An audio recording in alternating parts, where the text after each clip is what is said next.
Why did the Germans build dive bombers? What did they want to do with them? And what is the significance for air power? Let's get into it.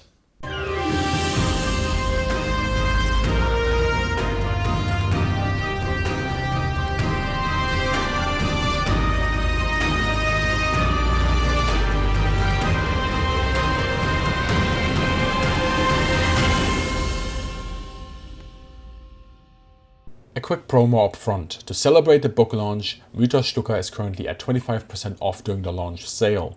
This book features chapters by Dr. Töppel, Dr. Wehner, and myself. And it has a foreword by Dr. Richard Overy. The chapters deep dive into some of the most prolific aspects of the Stuka and analyze them, from the use and effect of the siren, to Rudel's tank hunting, to Ju-87s used in air-to-air combat, and of course the accuracy. The book is in German as an exception from our English books, but I do want to get it translated in the future. And as always during our launch sales, all our books in our collection are up to 20% discounted right now when you order directly via our site. Welcome to the Luftwaffe at War. I have a new book out. Here it is. And I want to talk about my chapter, which is a detailed breakdown of World War II dive bomber accuracy compared to bombers through the example of the Luftwaffe.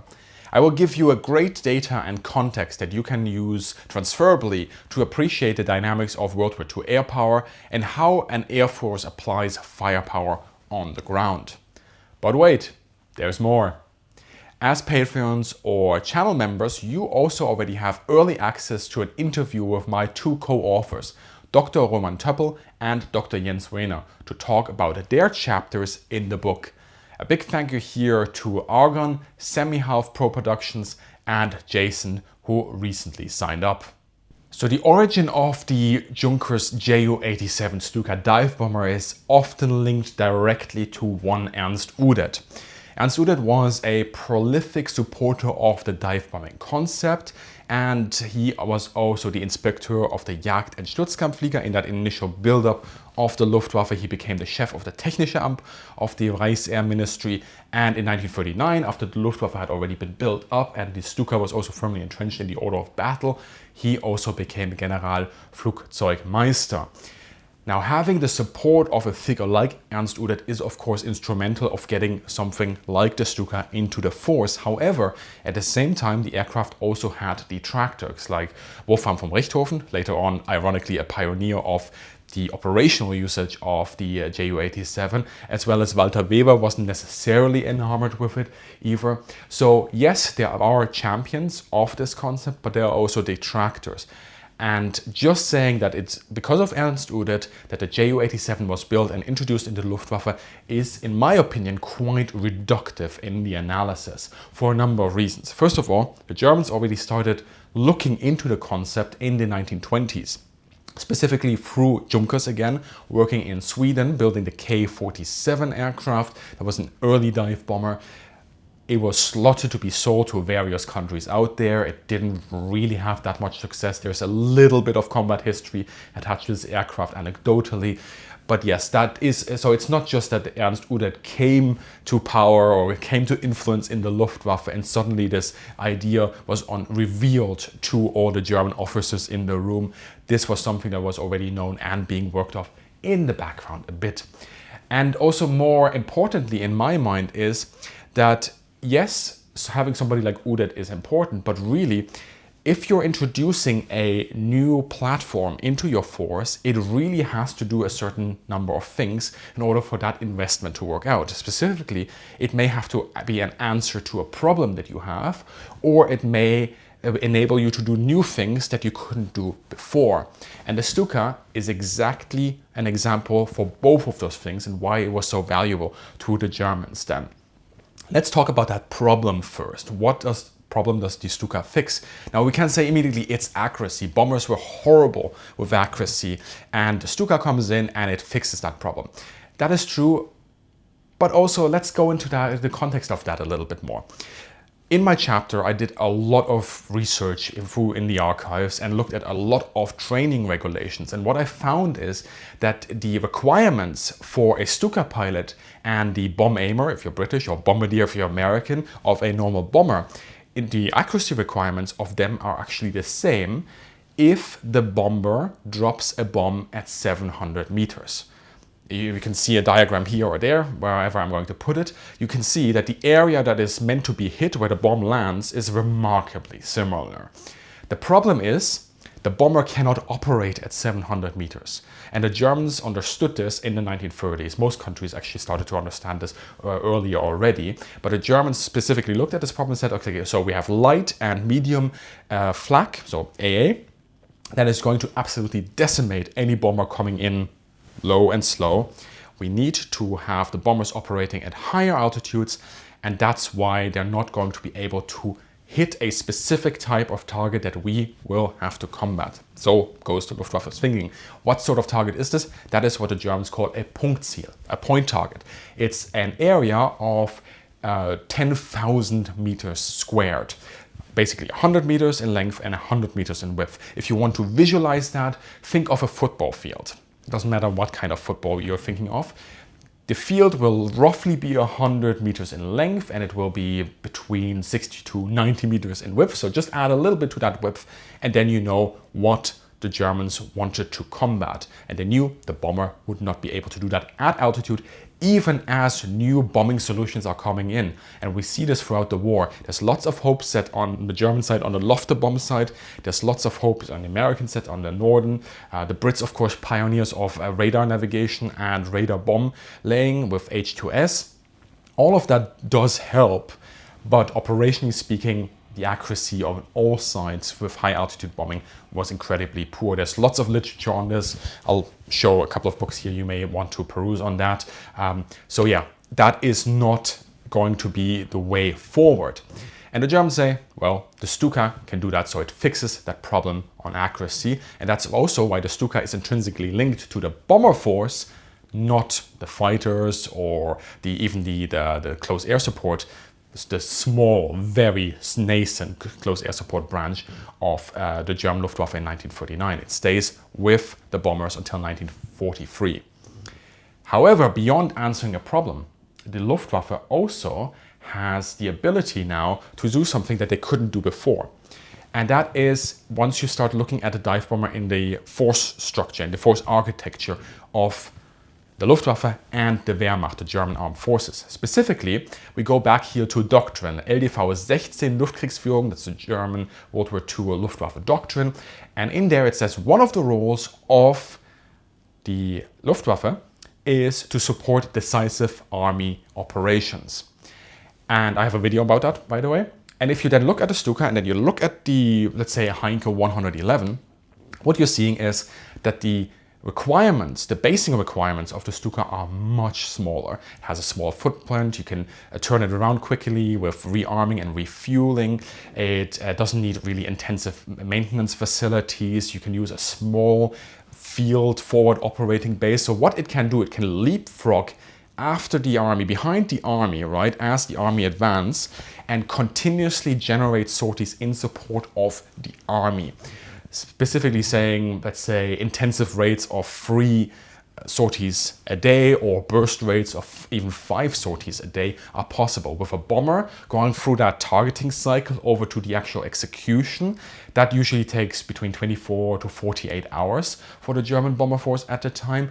And also just getting all these aircraft ready and getting the people ready and getting them, organized and telling them where to have to go and so on and so forth, that takes time. So bomber force, so Geschwader or Gruppen or Staffeln, whatever, they are typically limited to a single sortie a day, at best 2 a day, at very best. But even there, you're going to absolutely run and burn through your force very quickly if you're just flying 1 sortie a day for a prolonged period of time with bombers. We see this happening during the Battle of Britain, right? So what the Stuka allows the German Luftwaffe to do is say, well, if we operate them in a dedicated Fliegerkorps, this comes out of their thinking after the maneuvers in the late 1930s, 37 to 38, then obviously Poland and then France. We are going to put them in a dedicated Fliegerkorps. We're going to slot that Fliegerkorps to a or maybe 2 army corps, and then they're going to help with that break-in and that breakthrough. They're going to sweep ahead of the army and cover the flanks and continuously regenerate sorties and bombs on target and have a decisive edge in the operational area there with just delivering pure firepower from the sky. That is what the Stuka is able to do. So it fixes a problem, the problem of accuracy, and it allows you to just put bombs on target, and obviously with higher accuracy, or actually at that point we can talk about precision. So there is that. Now let's talk about that accuracy precision part. Going through all the regulations that I have, everything in detail in the chapter, what we're basically seeing is the Stuka pilot, in order to check out as certified, dive bomber certified, that person needs to hit a target consistently that is 50 by 50 meters, so half of the size of the actual Punktziel, or point target. The average distance to the target can never be more than 30 to 40 meters, and the absolute maximum distance that a bomb needs to land from a target in training conditions is a distance of 60 meters. Right? Let's compare that to the bomber. Various sources here that I can draw upon, but generally speaking, the accuracy of a bomber from 4 to about 6,000 meters up is supposed to be 110 to 150 meters from the target. That's how close you basically have to hit in order to become a certified bomb aimer bombardier. So there's some tolerances in terms of meteorological conditions. Again, it's all in the chapter. So if we now calculate those radii of 60 meters maximum distance, or 110 meters, which is the best case for bombers, then what we get is an area of 12,000 square meters for the dive bomber and 40,000 square meters in the best case for bomber. So in the best case of the bomber to the worst case of the Stuka dive bomber, the Stuka is, say, 4 times more accurate than the bomber. That gives you sort of an idea. And then let's think about that in more context in terms of your force structure, right? A single Heinkel 111 costs about 3 times as much as a single Ju-87. And then add the fuel, the munitions that need to be put into the aircraft, the personnel that is required, the maintenance requirements. A bomber force is just going to be more costly. And if you're using your bombers, which are more costly and less accurate against smaller targets, then suddenly that firepower that you do have at range and at speed is against area targets is suddenly missing. That's again where the Ju-87 comes in, because what the Germans are basically saying, if we think about a standard sized bridge, it'll require roughly 12 bombers in order to destroy that bridge. But 3 Stukas have a reasonable chance of achieving the exact same outcome, right? So the bomber provides the Germans with that high payload. Yes, I know, not the same payload as British or American 4-engine bombers, but in context of a 2-engine bomber force, the Germans actually have pretty good bombers. So high payload at range, at speed against area targets, which absolutely do have to be destroyed, suppressed and then destroyed. Whereas the bomber, the dive bomber, can be sent against those targets that would otherwise require a disproportionate amount of bombers to destroy. So there we go. That is at least the theory behind it. Let's talk about the reality. Okay, so the reality is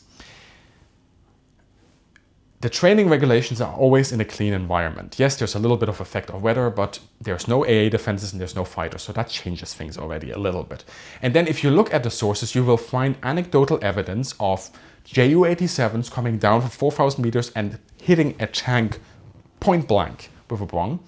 And then you will have anecdotal evidence, and I have a lot of that as well, of Ju-87s coming in against a reasonably sized targets, 3, 6, 9 Stukas, not hitting anything. So actually getting to the core of the matter is very difficult unless you start reading the German experience reports of the time, first from the maneuvers starting in 1937, where they used the Stuka, over to then what happens in 39, 40, 41, and so on and so forth.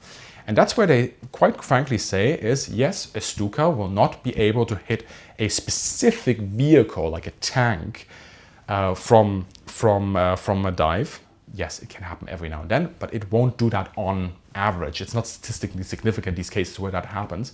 But what it can absolutely do is hit those Punktziele, the point targets that it is meant to hit. So headquarters, command centers, radio communication facilities, stockpiles, assembly areas, convoys on a road, rail infrastructure, those sort of things, absolutely. Ships, there we go, ships. That is something that the Stuka can do and a normal bomber not. Talking about ships here, that's another good example. Because again, you see sort of almost a contrast between what could be achieved and what is on average sometimes achieved. So in the memoirs of Helmut Malke, which were it's not really a memoir, it's actually more of a summary of his experience as the commander of the dritte Gruppe Stutzkampfgeschwader 1. And that document is actually translated in my old Stuka book. He says that in November 1940, it was, yes, on 3 separate occasions, his Stukas were attacking shipping in the Thames estuary. And the accuracy that was achieved demonstrates quite clearly that all you need to do is send 3 Stukas, so a kette of Stukas, against one single ship, and you stand a very high chance of sinking it. And he claims that on those 3 days, his Gruppe sank 83,000 tons of British shipping. I went to the British Archives here in London. It's not too far away from where I am. And I looked at those days and I looked at the files of the Admiralty and I found how many ships that were sunk? One. And not 83,000 tons were sunk, 1,300 tons were sunk. However, if you then calculate it a little bit more across time and space, right? Let's say there are 2 or 3 Gruppen of Stukas in the area operating against shipping. And if they manage to sink a ship every 3 missions across 30 days of a month, that's a lot of shipping sunk.